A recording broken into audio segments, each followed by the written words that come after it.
Hey everybody, Smiley here. How are you all doing? We're into September and I haven't done a Dear Smiley for a long time, so I wanted to jump online and see how you're all getting on. If you're watching this live, then type your name in and say hi as you come in, and if you're watching it on the recording, you can still type hi and put comments in and ask me questions, and I'll endeavour to answer them. If there's something you feel that you can't talk to me about online because it's too private or personal, then just drop me a note. You can message me here on Facebook, or you can email me, lisa@smileyforlife.com. So if you want to say hello, say hello. But I just wanted to see how you all getting on. How's your week been? Have you had inset days? I think a lot of you are back at school now. A lot of my clients are back at school. I've just sent out a newsletter this morning, checking in with the people that have signed up for my newsletter. If you haven't signed up for my newsletter, it's a really good way to keep in touch with all the things that I'm doing. So it's smileyforlife.com/live. Hang on, I'm just going to come up here and see how we're all doing. Right, okay, no, there's no one online. Okay, well, I'm just gonna say my thing, and hopefully I'll be sharing some stuff that will help you. And as I say, just feel free to comment or like or send me hearts or whatever you want to do.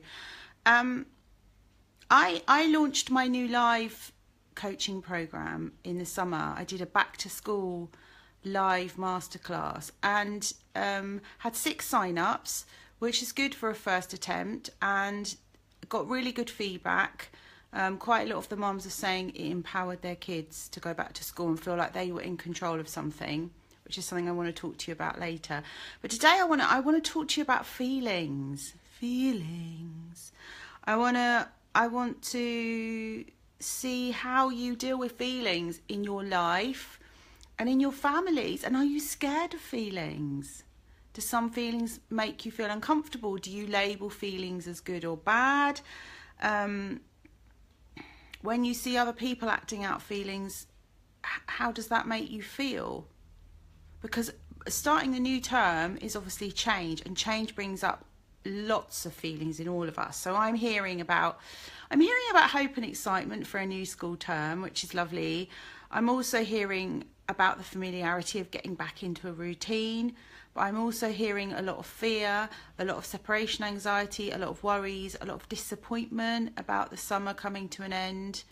And it's this fear of change, isn't it, that stops us from enjoying going back and starting a new school term, really. It's a fear of change. So I want you to think about what the new school term is bringing up for you, and I want you to recognise that actually this is going to bring up a lot of feelings. It's going to bring up a lot of feelings in you. Hello, if you've just joined us. So your child is going to be tired. Your child is going to be cranky. Your child is going to be a little bit nervy, maybe. Your child is going to probably might be defiant or might start arguments with you. This is a sign that your child has feelings inside of them that they don't know how to discharge or get rid of. And obviously you're the nearest thing, and hopefully they feel safe sharing their feelings with you at home. And sometimes, at school they stuff all their feelings down because it's not appropriate to share them in the classroom, and then they come home and vomit them all over you. But it's how you respond, not react, to those feelings, and how you can help your child with those that will make this week a bit easier. So obviously having some routines and rituals in place will help too. Having regular meal times and consistency will help too with the change. So a lot of the time they will be hungry, angry and tired, and they may feel a little bit lost because they're starting something new. And I think this week is not the time to punish or get caught up in the whirlwind with them or take out our angst and stress on each other. This week is the time to be boundaried, but maybe let things go or have more empathy. So I want to talk to you about boundaries. In my newsletter today, I sent out a free boundary boot camp offer to the people that have my newsletter. Now, this is not my boundary boot camp. This is done by a lady called Terry Cole, who's a licensed psychotherapist. She's from New York, and she is amazing. Boundaries have been my life's work. I'm 43 and I'm still learning how to set boundaries. And in her 7-day free challenge, I've learnt more than I have in therapy in 25 years. Because a therapist will say to you, there's no right way to set boundaries, because everybody has different boundaries, because we all have different levels of what we will and won't tolerate. We all have different values. We all have different expectations about things and likes and dislikes. So you can't say to someone, this is how you set a boundary. But what I like about Terry is that she identifies some of the blocks to setting boundaries, and she helps you unblock them.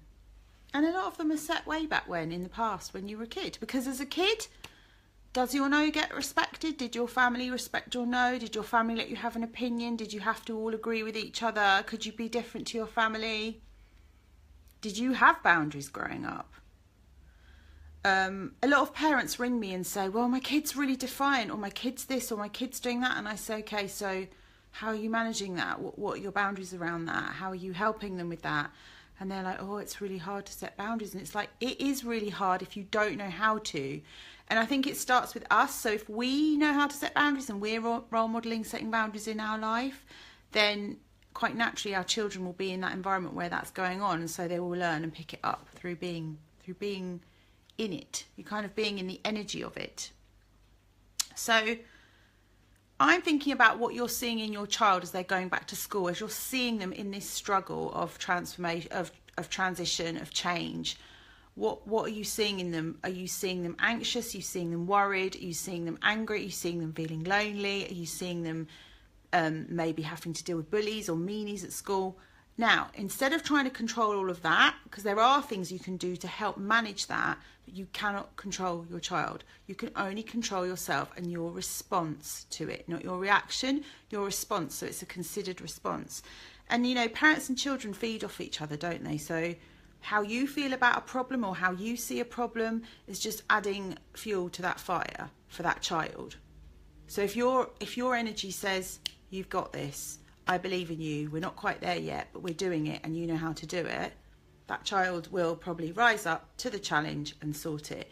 If your energy says, oh shit, you know, don't know what to do, I don't think they can cope, they're at school, I'm so worried about them, I need to ring the teacher, the office, I need to tell everyone, if your energy is panicky and worried and scared, and you know, quite rightly it will be, if you're handing your child over to the care of school, hopefully that there is a safe space for your child to go at school, or a safe person. I always say to the child, find the safe person, look for the helper, whether that be a teacher, a lady in the office, or a friend, or your former teacher, someone who makes you feel safe. But when you see your child in their struggle, what does that bring up in you? So I know a lot of mums who've got kids with separation anxiety, for example, will feel guilt about leaving them sad. Okay, if you feel guilt or maybe shame or embarrassment because it's all kicking off at the school gates if you've got an angry one, but if you feel guilt or shame, so let's do guilt first. If you feel guilt, I think that's a sign that somehow you're responsible for your child's feelings. You ain't responsible for anyone's feelings. You cannot control someone else's feelings. So I have a lot of kids who we have a session and I write to their parents and I say, we had a really full-on session today, lots of emotions came up, it's all good, but just keep an eye on them, make sure they drink lots of water and they get lots of rest. You know, they might cry a bit more a bit later on, or they might have a bit of a meltdown. That's okay, just be there for them and be supportive. And then parents start to panic and go, oh God, my child's really upset. I had a lady once who said to me, we're not coming to coaching anymore because it makes my son cry. Coaching doesn't make your son cry. It gives your son the opportunity to express feelings which obviously are uncomfortable for him to express at home. So I want to say to that mum, how does seeing your child cry make you feel? What's that bringing up for you? So you bring it back to you. What's that bringing up for me? So the guilt thing always implies, and that's a boundary issue. When you start to feel guilty for how other people are feeling, there's no boundary there. You are separate from that person. You're not responsible for them. You're not responsible for how your child responds. You can support the environment around your child. You can teach your child the skills to deal with their feelings. But ultimately, if you're trying to cheer them up, fix them, make it better, stop it, control it, head it off at the pass, you're robbing that child of the opportunity to go within, because we're not connected to ourselves if we don't feel our feelings. So what I learned growing up, I wasn't connected to any of my softer feelings like worries or sadness. I was connected to anger. It was my go-to. It was my default setting. Everything made me angry. But I wasn't able to get underneath my anger and access any of those other feelings. And then what would happen is, because I was punished for being angry, I would then suppress my anger, and I started to eat on my anger. And now I've got issues around food and anger. And I've got issues, I did have issues around alcohol and cigarettes and anger, of which I do not smoke or drink anymore. So I'm still battling with the food thing. And I've noticed that whenever I want to eat, it's because I'm angry. I'm angry about something, and I cannot ask for what I want because I'm scared that my needs won't met, or I'm unable to set a boundary because I'm scared of how the other person will respond to me. That is a boundary issue. So I'm working so hard on that, because I don't want to keep stuffing my little body full of food, because that's abuse. My little girl in here, she doesn't want to be stuffed full of food every day. She wants to just eat when she's hungry, and she wants to be tuned into her body. So we need to help our children tune into their bodies and listen to what their bodies are telling them. And if we are trying to stop that, don't do that, stop crying, here's some sweets, sit down, put the telly on, distract them. And if we're not allowing them to be in touch with their feelings, if we're not allowing that, then they're not going to learn to be tuned into themselves. And that causes problems later on in life. So things that we do threaten as well. We say, if you keep on crying, I'm going to do this. Or if you keep shouting at me, or if you keep being angry, can you stop being angry when you're angry? Have you got a stop button? Do you know how to calm yourself down? Because if you don't, it's really unfair to expect your child to. I still struggle with my anger. My anger either comes out as this like burning rage and like, oh, it's big, or it's really suppressed and I don't give it a voice, and then the food comes in and I think, oh, I can't get angry with that person. It's not safe for me to be angry. Other ways that you might respond to your child's feelings that might make you feel uncomfortable, you might feel overwhelmed, you might feel sadness with them, or you might get angry with them. You might think, why are you feeling like that? Pull yourself together. Or you might get all judgy and make them wrong. But whatever's going on for you identifies that you have an issue with that emotion, and you need to look back at what happened with that emotion in your house growing up and unpack it with a therapist or with someone like me. Because if you don't, then you're just going to get history repeating itself. That's what happens. So someone has to rise up and go and unpack it. Now, I do teach children in my coaching how to calm down, and actually lots of parents end up healing through their children, through them coming to coaching, because they also learn how to calm down. And I've got a new live class coming up in October. I've chosen to do it around half-term time because I think we'll all be a bit frazzled by then and we'll need it. So you can check that out. It's smileyforlife.com/live. And you can sign up for the class. So it's an hours-long class, and it will be lots of different Smiley calm down techniques. And it will come with a workbook. It will come with a download that you can listen to afterwards to help you calm down. Because this stuff takes practice, right? It wasn't created overnight, so it doesn't get healed overnight. So we have to be patient and kind with ourselves while we're learning new things. And we might fall off the wagon. But when we fall off the wagon, we don't make ourselves wrong or beat ourselves up. We just get back on the next day. So what can you do instead of pacifying, fixing, trying to cheer up or make better? Oh, back up, come on, everything's fine. Well, everything's clearly not fine for that person. You can allow the feelings if you can withstand them, and be with your child while they're sad. So I've told this story many times before, but I'm going to tell it again.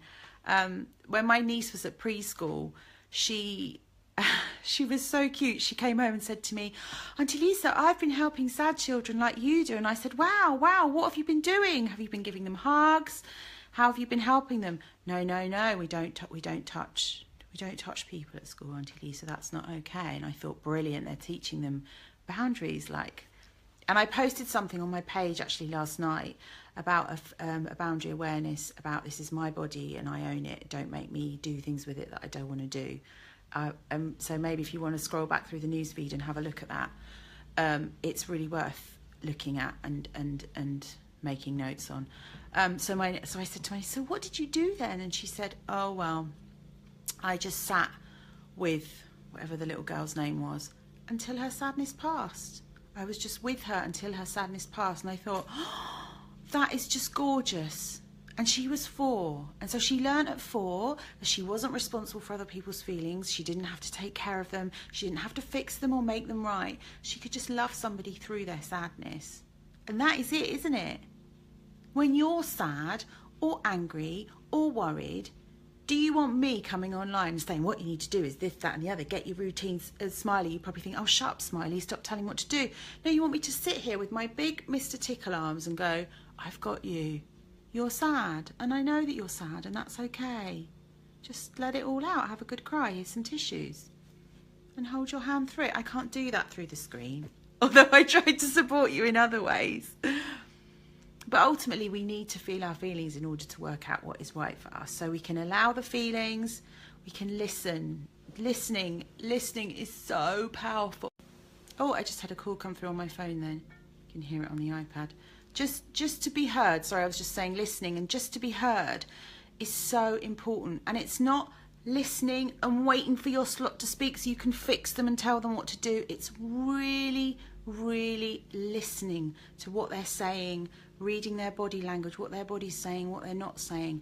And instead of going for the story and making them right or wrong, go underneath the story.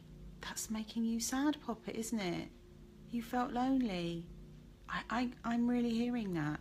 That must have been really hard for you. What happened next? And just let them tell their story. When we get into the story and we start making them wrong, and we start saying, well, why didn't you tell a teacher? Or that wasn't very kind what you did to your friend. And we start bringing in judgment and we start projecting our stuff into the mix. It doesn't help our children, one, tune into themselves, because then they're more preoccupied with what you're thinking, and they're thinking, oh, blimey, you know, well, mummy's saying I should have done this, I did it wrong, blah, blah, blah. They've got to stay with themselves and tune into what's going on for them. So allow, listen. And then the last thing is really hard, guys, because I find this really, really difficult, is to trust your child to do the right thing. And the only way they can do the right thing is through feeling those feelings and through experience. And you could guide them. You can say, like, you might say to them, what do you think you should do about that? And they might make a suggestion, and in your head you're thinking, no, because, you know, years of experience and wisdom tells you that's not right. But instead of making them wrong, you can say, okay, but if you do that, what are the consequences? You know, like what's going to happen? And what are your other choices? Let's look at the other choices. Let's look at all the choices and weigh them up and see what the best one is for you.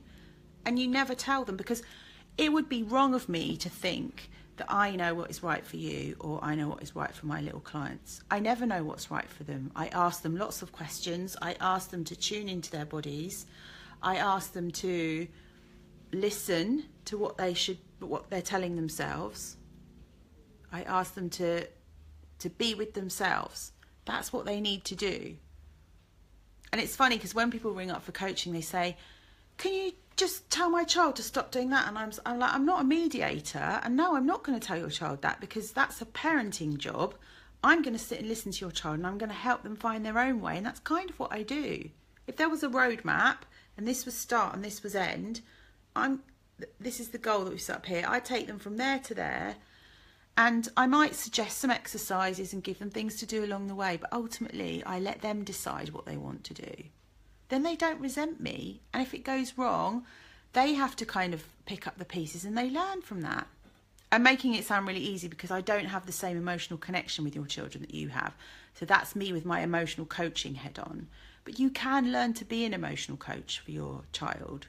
And I'm writing a sanity pack for mums, actually, which started out as sort of guidelines for clients, and now it's turned into a bit of a course So if you're interested in that, I'm writing a sanity pack for mums on boundaries, on listening, on empathy, on encouragement and seeing the good. And there's a few other bits and pieces thrown in. So going back to, just to sum up what I'm saying that change brings up feelings. Change, it's mostly fear that stops us moving through the change. We may get a bit stuck and fall down a few holes, but it's sort of allowing and listening and trusting that we can find our way. Think of all the other changes that you've been through in your life that you've nailed. So you've got this one as well, but you just haven't nailed it yet and it's all new. I'm thinking of the kids that are starting new schools or are making the leap up to secondary school. That's quite tricky for them. Directing you to the blog of things that can help you. So you've got my new Calm Down class, that's smileyforlife.com/live. I'll put these links in below so you can check it out for yourself.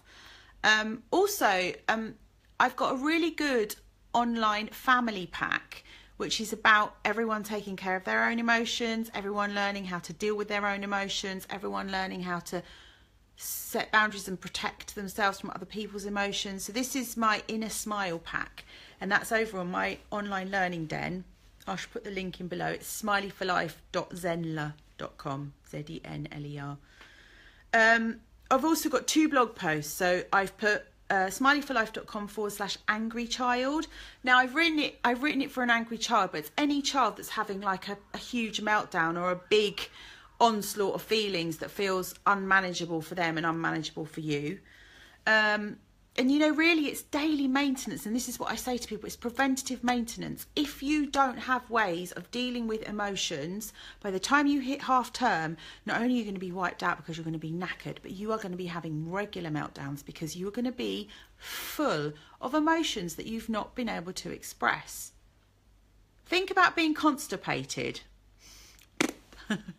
You'll need a big poo when half term comes around if you haven't emptied your emotional backpacks, if you haven't done your emotional housekeeping, if you haven't been able to express how you feel. And then there's 2 other blogs. So I've posted one up this week and it's a 2-parter. So it's smileyforlife.com/no-punishment-1 and /no-punishment-2. Now this is talking about why punishment doesn't work. It works up to a certain age. And I actually, what was typical, I had a call this morning from a mum about her teenage daughter who'd gone missing at the weekend. She was like absolutely petrified, didn't know what to do. And I said to her, wow, you know, so what are your rules at home around going out and telling people where you are? What are your boundaries? And she was like, well, here's the thing, it's really hard to set boundaries. But there weren't any boundaries. And I think... And then she said the classic of, well, when they're younger, you can enforce and influence and control. That word. You can't control them. All you can do is work on your connection with them, build a strong relationship with them based on respect and trust and allowing and good communication and empathy and forgiveness and gratitude and appreciating them for who they are. If you've got a strong relationship with them, they won't want to be defiant. They won't want to piss you off. They love you. Ultimately, I think all children want their parents' love and approval. I know damaged adult ones that are still looking for it. And maybe their parents can't give it to them. So the no punishment thing, even if you don't punish, I would read the blog because there's lots of tips in there on how you aren't in control of them, and there's other ways to nurture that relationship and help that child and parent that child in a different way. And it does involve boundaries. So it's not namby-pamby saying, oh, darling, yes, do whatever you like. That's absolutely fine. Because that's never okay. So we get the boundary issues we get with parents is we get angry children who have too rigid boundaries. They're being too controlled and not being allowed to do what they want to do. So that's your helicopter hovering parents. They will let you know that the boundaries are too tight. And then you've got, at this end of the scale, you've got permissive parenting or loose boundaries where you've got a really worried child who feels unsafe and anxious. So when your boundaries are there to keep your child safe, and children need that. They need to know what's around them to keep them safe, which is why I talk to them about zipping up their energy and drawing their gardens and working out who can and who can't come in. We do that on the Friendship Know-How workshop, actually. And the early bird for that finishes tomorrow, by the way. So if you need your child to learn how to be assertive and set boundaries, and they're picking all the wrong friends that are not a good match for their values, we don't tell them that, obviously. We let them work it out for themselves. Book the Friendship Know-How course. The early bird is £70 until tomorrow, and then it goes up to 80 or 85 with the booking fee, I think. Okay, that's a two-parter. That's a really good one. Lots of arts and crafts, lots of role plays, lots of fun, lots of laughing about stuff. So yeah, I think that's it. And so my business is changing because I want to take my business into this online learning den. And what I want to do is do these live classes and capture them while I'm with the kids. So the magic of what I do is captured with an audience, because there's no point in me sitting here speaking into a video saying, draw this, do that. It's so flat. And you kind of get the smiliness and the magic when I'm doing it to an audience. So, and then to package those up and put in bonus videos and support notes for the parents and put them in the online learning den so that you guys can do it together as a family at home. Because when we make one child the problem in a family, and it's never that one child's fault, you know, everyone in the family, there's a dynamic, there's a dance that's being done, and everyone is doing their own steps on the dance floor. So to put one child on a different dance floor and make them wrong and isolate them is a big burden for a small person. So I want to do these family packs to bring you all together so that everyone's looking at their anger at home, and everyone's looking at their anxiety, and everyone's looking at how they calm down. And it's not just left to one small person to fight the family struggles on their own, because that child's struggles are born out of being in that family system and them not being able to survive or cope with it. And sometimes that just needs a tweak on parenting skills. And sometimes, but it's not the child is not the problem. Think about growing a flower in soil. We don't think, oh, this flower's not growing very well, it's the flower's fault. It's because the soil is rocky and we're not watering it and there's not enough sunshine. So environment is really important. And you know, I go on about an energy a lot, but the energy that a child sits in home, so whatever's going on in your home, and so the energy of change is around because it's autumn and the leaves are changing. And if the big people in the house don't like change, and when we don't like change we start trying to control everything, then that affects our little people too.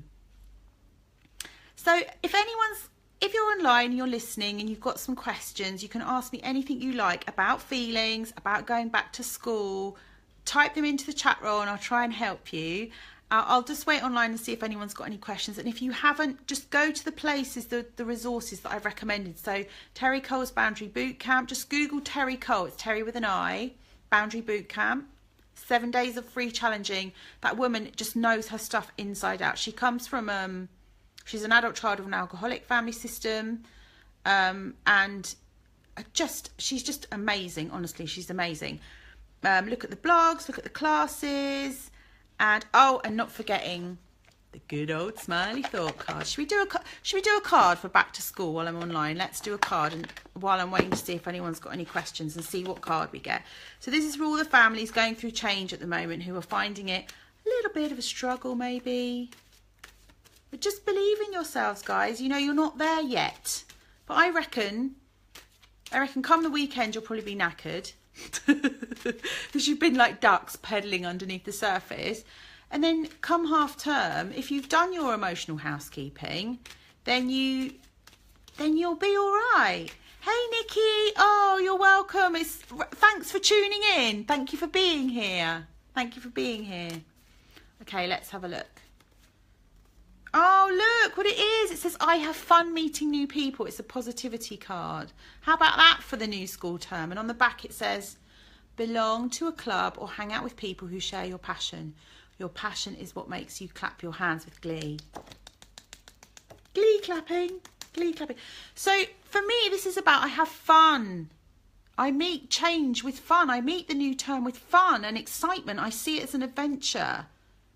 I don't know what it holds for me, but I trust myself because I know that I have everything I need inside of myself to rock it and make it happen and totally nail it. So go and have fun, guys. And see the fun in school. Like, not all of school is fun. I know that. But see the fun. See the fun in autumn. I love autumn. I get giddy about autumn. Ugg boots, sweatshirts, blankets, electric blankets, crock pots. I just love it. So have fun. See the fun in it. Hey, Lorna, thank you. Thank you very much for your feedback. I'm glad it's been helpful. We just have to allow ourselves to feel. We're human beings. We're here to feel. And you know, whatever we're feeling and whatever we're pushing down or we're projecting onto someone else or we're blaming someone else because we feel like that, we're not dealing with our own shit. And we need to deal with our own shit because our kids don't stand half a chance if we're not looking at our stuff. I'd love to tell you that it's different, but it's not. A lot of it is nurture more than nature, in my experience. But remember, I'm in this game. I'm helping people who are damaged or who need help. So I'm seeing lots of families like that. And that's my experience of growing up as well. So I'm sure there's lots of other families out there that are experiencing something different. But I love it. Those 2 mums that have come online to say thank you. I really appreciate that because I think the more we talk about our stuff and say it's like this in our family, like there's no guilt or shame, guys. Everyone's got stuff going on. And so you've got to talk about it more. And if anyone's going to judge you for that, that's not your problem. That's their problem. Judgy McJudgesons, bye-bye. It's not helpful. We don't need people like that around us. But I just wish that we would talk more about what is a struggle for us without making us wrong, because you can bet your bottom dollar that there'll be a million other people going through the same struggle right now. And how healing and reassuring is that to know that other people are experiencing what you're experiencing and you're not alone with it. And I think that's what the workshops teach the kids. When they all come together and they know that there's other kids that are going through it as well, they're like, okay, I'm not a misfit, I'm not a weirdo. And none of us are. Okay, we're all weird in our own way. But we're all going through stuff. You know, Smiley's going through stuff as well. It's just life. It's just life, isn't it? Okay. Well, thanks a lot for today. Hope that's helpful. I'll pop the links in when I come offline, and I always upload these big juicy talks to my YouTube channel. So if you need a revisit or a pep talk, then get on my YouTube channel because there's tons of really useful stuff on there. But plan something nice for the weekend. Have some downtime, lots of snuggles, regroup and start again on Monday. All right, guys, take care. Thank you for being here. See you soon.